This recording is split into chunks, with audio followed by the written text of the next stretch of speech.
سلام و درود، من کسرا و خیلی خوش اومدین به این ویدیو. همینطوری که از تایتل فهمیدید توی این ویدیو ما قراره که بریم به 10 تا از بهترین آلبوم های سال 1403 رایگیری کنیم، اونا رو رتبه بندی کنیم و بگم که این رتبه بندی ها کاملا سلیقه‌ای بوده و سلیقه خودم بوده. پس اگه آلبومی بالاتر بوده، آلبومی پایین‌تر بوده یا فکر کنین حق آلبوم اینجا خورده شده، حتما توی کامنت ها بنویسید و بدونید که این سلیقه منه و مسلما سلیقه هر کس توی موسیقی متفاوته. پس قبل از اینکه بریم سراغ ویدیو، حتما کانال ما رو سابسکرایب کنید، ویدیو رو لایک کنید، یه کامنت ریزی هم بذارید و زنگوله رو روی حالت آل قرار بدید تا ما یه انرژی ریزی بگیریم. و همین، بریم سراغ ویدیو.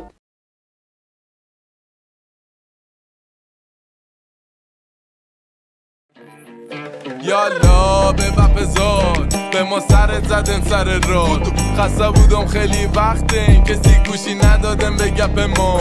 شماره 10 لیستمون رو شروع میکنیم با آلبوم زار از کرسی، آلبومی که 30 آبان 1403 منتشر شد. این آلبوم هولوش 14 تا ترک داشت. آرتیست‌های مهمان این آلبوم خیلی عجیب و جاه طلبانه بودن: کنیز، حسین بشیری، هومان، آرمان علوی و مجید سالاری بودن اگه اشتباه نکنم. این آلبوم هولوش 20 تا بیت میکر و پرودوسر داشته که من چند تا رو میگم، اونایی که معروفن رو میگم: اشکان کاگان، ایلنویز و سوالک یا همون الکونویز و خود هومان هم جزو پرودوسر این آلبوم بوده. کاور این آلبوم کاور خیلی جذابیه. در رأس کاور ما خود چرسو میبینیم و کار کاور هم با آقای علیرضا نجاتپور بوده. اگه بخوام از ترک های این آلبوم بگم، میتونم به ترک زار، جیغ و خلیج اشاره کنم. اگه این آلبوم جز شماره 10 لیست ماست، فکر نکنید که آلبوم بدیه، نه اصلا اینطوری نیست. اتفاقا برای اونایی که گوش کردن من این آلبوم خیلی پیشنهاد میکنم برید گوش کنید این آلبومو و بهتون قول میدم پشیمون نمیشید. برسیم به سراغ شماره 9 لیستمون، آلبوم هیتمن از آرتا. امشبو نیستم، فردا رو آره، دیسلاو نیستم، گنگستا رو آره، زیر 20 چند تا رو آره. این آلبوم که 8 دی منتشر شد، تقریبا 21 ترک داشت. این آلبوم پر از آرتیست‌های مهمان بود، از جمله کوروش، عرفان، کچی بیتس، بهزادلیتو، خلسه، هومان، ویناک، پوبون و خیلی های دیگه. اگه بخوام پرودوسرای این آلبوم بگم، اشکان کاگان، پوبون، آرمان میلادی و سمیلو بودند. خیلی این آلبوم برای من ریپیت نبود. از ترکایی که خودم میتونم مثلا نام ببرم، به ترک نگو قلبت کجاست و آره که خیلی هم ترند بود توی این استا میتونم نام ببرم. و مسلما مثل پیشنهادی که برای تمامی آلبوم قرار بکنم، اگه آلبومی توی این لیست هست و شما هنوز گوش نکردین، حتما برید گوش کنید. ارزش یک بار گوش کردن تمامی این آلبوم‌ها دارند. برسیم به سراغ آلبوم 7 لیستمون، آلبوم هوملون از کوروش وانتونز. منو میخواد به میگه باس، میبینه دورم دار و دسته با کله تاس، میدونه یکی باشه بعد خوشو میکنه دراز، میترکه فیتم با کوری بیشتر ریچاز. این آلبوم 10 فروردین اومد و انقدر آرتیست های مهمان داشت که من فکر کنم باید رو بخونم. آرتیست های مهمان این آلبوم: آرتا، هیپوپروژیس، ویناک، هلیا، سمیلو، رها، بهزادلیتو، جیدال، هوما، سوگند، یانگ سادن، آیسن، پوبان، زیر 21 کیت، سیا و بنجی بودن که فکر کنم تازه یه سریا رو نگفتم. این آلبوم خیلی آلبوم خوبی بود و بیت های خیلی خوبی داشت. پرودوسر اصلی این آلبوم فکر کنم آرمان میلادی بوده و توی 2 تا ترک هم اشکان کاگان حضور داشته. و خب هیت ترک این آلبوم هم ترک شاودی نمیدونم تلفظش رو نمیدونم، شاوتی واقعا یه ترک خیلی خفنیه. واقعا برید این ترکو حداقل از توی آلبوم گوش کنید. آلبوم 7 لیست ما یه انتخاب خیلی جاه طلبانه بود برای من، چون فکر کنم 90% کسایی که دارن این ویدیو رو میبینم هنوز این آلبوم رو گوش نکردن.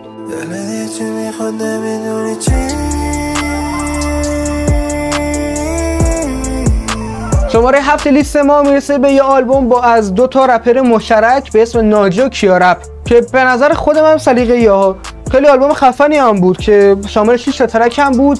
همه چی ترک دیگه همه رو نام میبرم: ندیگه، ریسکی، رینبو، نمیدونی چی، بولولا و اینم یه گنگ. این آلبوم هم 14 دی ماه منتشر شد و اگه گوش نکردید حتما برید گوش کنید. به نظر من این آلبومی که از بهترین آلبوم‌های سال 1403 بود. هرچند برعکس منی که خیلی با این آلبوم حال کردم، خیلی میگفتن نه آلبوم خوبی نیست، ولی خب به نظر من یکی از بهترین آلبوم‌های سال 1403 بود. آلبوم 6 لیستمون، ددیز بک از پوری. به پیچ برو زود اینجا جات نی، گیر پات پیش گاد کارا هارپی. این آلبوم بدون هیچ اطلاعی و خیلی حالت سورپرایز گونه منتشر شد. 25 دی ماه منتشر شد و کلا 5 تا ترک داشت. 2 تا از هیت ترکاش میتونم بگم به زندگی اعتبار نیم و دل به پیچ و تهران بزرگه بود. هیچ گونه آرتیست مهمانی هم نداشت این آلبوم و آلبوم خیلی خوبی بود. به نظرم جایگاه ششم برای این آلبوم جایگاه مناسبیه. اما میرسیم سراغ آلبوم 5 لیستمون، آلبوم پیتزا. من همون آدم نچسب جمعم بخند با فردا بیقرار یه مجد دور تنهای سفر. دلیل این انتخاب من برای جایگاه 5 واقعا میتونم بگم سلیقه و شخصی خودم. خیلی با این آلبوم مشکل داشتن و هیت میدادن، ولی به نظرم به عنوان یه آلبوم کوتاه 6 ترکه خیلی خوب بود. این آلبوم 11 خرداد منتشر شد و پرودوسر تمامی ترکا فکر کنم مهراد هیدن بود و جعفری. پیتزا، رومانیا، بالادستی، به نام خدا، بخند و سیل 2 هم اسم ترکای این آلبوم بودند و به نظر من به عنوان یه آلبوم کوتاه آلبوم خوبی بود. نمیدونم چرا انقدر هیت میدن. و اما 4مین آلبوم لیستمون، حالت پرواز ول 1. خانوادم شای شمالم استارکا میلیونیامو نمیکشه. آلبوم ایرپلن مود ول 1 به نظرم آلبوم خوبی بود. آلبومی بود که تقریبا از اولای بهار تا همین چند هفته پیش کلا به صورت سینگل ترک داشت منتشر میشد. از آرتیست‌های مهمان این آلبوم میتونم به سینازا، ویناک و سوگند اشاره کنم. پرودوسر اصلی آلبوم که اشکان کاگانه، ولی خب همینطور که میدونید اشکان کاگان پرودوسره و زیر مجموعه هر ترکی که اشکان کاگان پرودوسره کلی بیت میکر خوابیده. از بیت میکرهای خفن این آلبوم فکر کنم بتونم به کایو، آتور و همچنین حسین امین. برای اونایی هم که نمیدونن ویولون تمامی هیت ترکایی که میشوید و حسین امین میزنه، مثل ترک بدذات، مثل ترک به زندگی اعتبار نیست گادپوری، مثل ترک چیکار کردی بام امین تی جی. این آلبوم خیلی آلبوم خوبی بود و به نظرم شماره 4 لیست واقعا لایق این آلبوم هست. اما میرسیم سراغ شماره 3 لیستمون. این آسمون سالها ستاره دریده، بس بذار رعدش رو صدا بزنیم ها. خیلی یهویی سورنا و بهرام یه پست مشترک گذاشتن که چند روز دیگه قرار آلبوم مشترکشون پخش بشه به اسم خون خورشید. یه آلبوم کوتاهی بود که پرودوسراش اشکان موسوی و سعید دهقان بودن و تمامی ترک‌ها هیت ترک بود. از خون خورشید بگین، محلکه، گرگومی، شعر بیداری و سنگسار، تمامی اینا هیت ترک شدن و خیلی آلبوم خفنی بود، به جز یه چند تا چیزی که شاید جلوتر اشاره کردم. آلبوم دوم لیستمون کسی که پشت سر من وایساده، آلبوم طبقه 13 از امین تی جی و اشکان کاگان.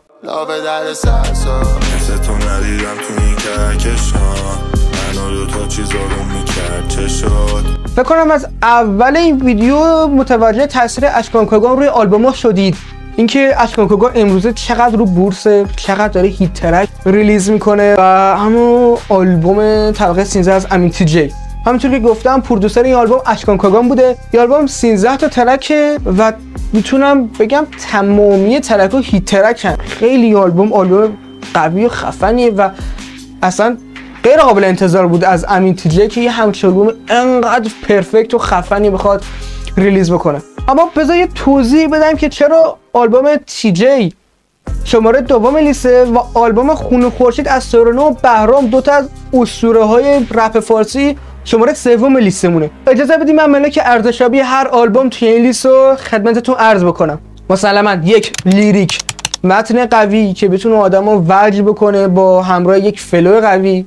شماره 2 بیته، یه بیت میکر خوب، یه پرودوسر خوب. شماره 3 میکس و مستره که خیلی به چشم نمیاد، ولی وقتی که میری تو جریان رپ میفهمی که چقدر این میکس و مسترینگ مهمه. آلبوم خون خورشید لیریک خیلی قوی داشت و مسلما یه شاهکاری بود برای رپ فارسی، چون اولین حضور 2 تا رپر با نام و آوازه رپ فارسی سورنا و بهرام بود. ولی میکس و مستر این کار باعث شده که بعد چند بار گوش کردم صدای بدی بشنوید و یه ذره بزنه تو ذوقتون. اما طرفدارای علی سورنا اصلا خودتون نگران نکنید.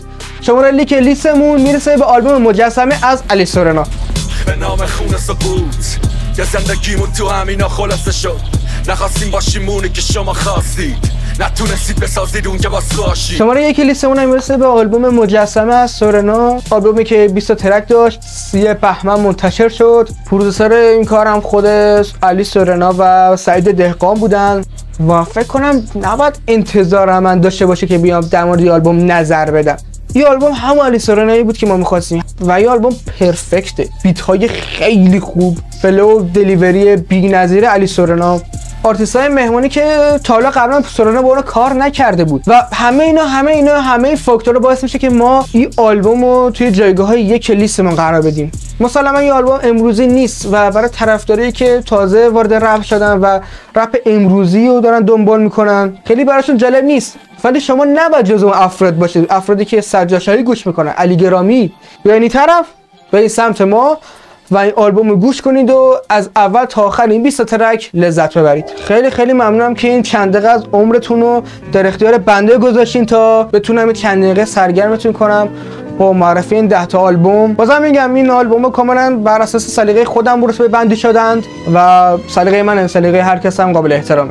خیلی ممنون که تا اینجا این ویدیو تماشا کردین و قبل از اینکه اجازه بدم بری باید کانال رو سابسکرایب کنی، ویدیو رو لایک کنی، کامنت بذاری، زنگوله رو هم بذار رو حالت آل و همین. اگه این کار رو انجام دادی که دمت گرم، میتونی بری و تا درودی دیگر بدرود عزیزم.